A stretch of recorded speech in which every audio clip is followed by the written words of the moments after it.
बहन बेटियों के खिलाफ दिल दहलाने वाले अपराध होते हैं।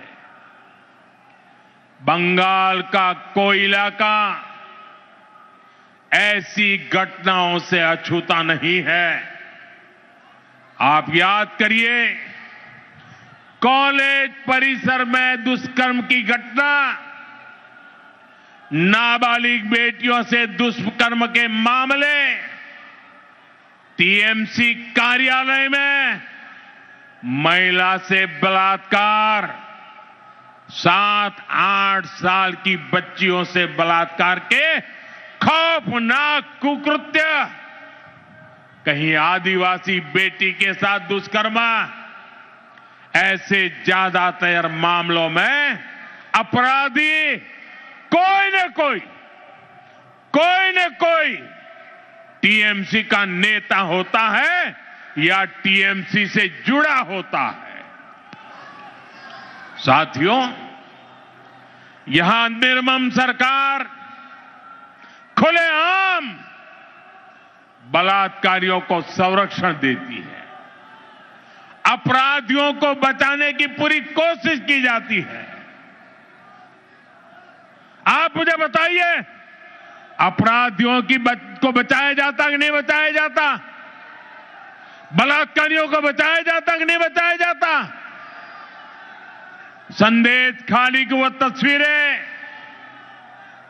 और टीएमसी का रवैया, आरजीकर अस्पताल की उस बेटी के साथ हुई दरिंदगी, बंगाल के लोग भूले नहीं हैं। टीएमसी कैसे खुलेआम अपराधियों के साथ खड़ी नजर आती थी। साथियों, इसी मानसिकता का परिणाम है आज महिलाओं के खिलाफ एसिड अटैक जैसे घिनौने अपराध इतने ज्यादा मात्रा में पश्चिम बंगाल में हो रहे हैं।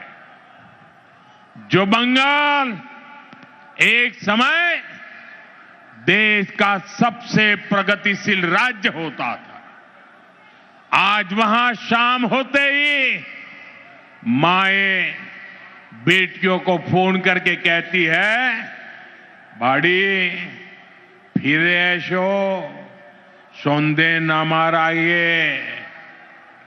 शक्ति की पूजा करने वाले बंगाल को ऐसे हालात मंजूर नहीं होंगे। मैं बंगाल की मेरी माताओं बहनों को भरोसा दिलाता हूं, आप भाजपा को, बीजेपी को अपना आशीर्वाद दीजिए।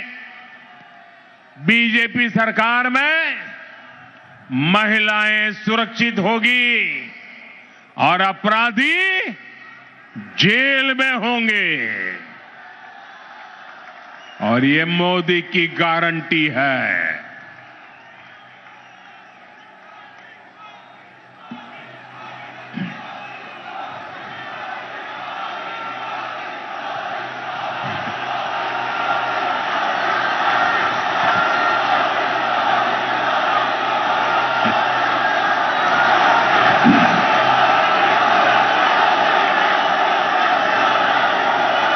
साथियों, टीएमसी सरकार गुंडों और अपराधियों की बैसाखी पर चलती है। रंगबाजी और कटमनी ये टीएमसी की कमाई का जरिया है। ये लोग जानते हैं, जिस दिन बंगाल के लोग खुलकर सामने आ गए, टीएमसी की विदाई पक्की है। और मैं ये दृश्य देख करके कह सकता हूं, अब टीएमसी को बचाने वाला कोई नहीं बचा है।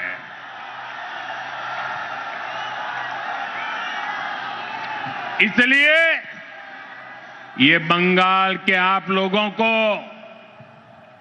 डरा धमका कर रखना चाहते हैं। इसके लिए टीएमसी वाले माफिया गिरोहों को पालते हैं, ये कट्टरपंथियों को संरक्षण देते हैं और ऐसे गिरोहों की ताकत बढ़ाने के लिए घुसपैठियों को बुलाते हैं, घुसपैठियों को।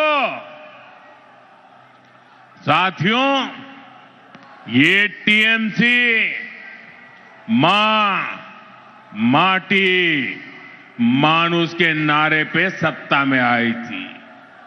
आज वही मां रो रही है, माटी को लूटा जा रहा है और बंगाली मानुष बंगाल छोड़ने पर मजबूर हो रहा है। घुसपैठियों की वजह से आज बंगाल की रोटी, बेटी, माटी, उस पर सबसे बड़ा खतरा आ गया है। ये लोग बंगाल के लोगों का रोजगार छीन रहे हैं, हमारी बहन बेटियों की सुरक्षा खतरे में पड़ गई है और बंगाल के लोगों की जमीनों पर, बंगाल की माटी पर इन घुसपैठियों का कब्जा दिलवाया जा रहा है। इसका परिणाम आज सबके सामने है। बीते दशकों में बंगाल के ज्यादातर इलाकों में डेमोग्राफी बदल गई है। बंगाली हिंदुओं को जानबूझकर अल्पसंख्यक बनाया जा रहा है। तुष्टीकरण का ऐसा खुला खेल, जब शरणार्थी हिंदुओं को नागरिकता देने की बात होती है तो पूरी टीएमसी उसका विरोध करती है।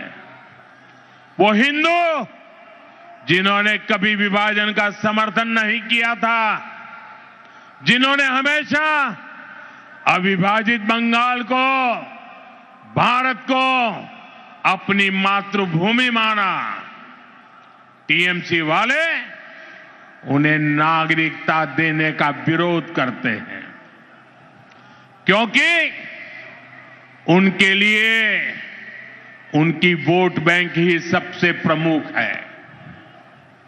वो हिंदुओं को तो अपनी वोट बैंक नहीं समझते, उनसे उनके आपराधिक गिरोह नहीं बढ़ते, इसलिए ये लोग एसआईआर का भी विरोध करते हैं ताकि घुसपैठियों के नाम वोटर लिस्ट से हट न जाए, वोटर लिस्ट शुद्ध न हो जाए।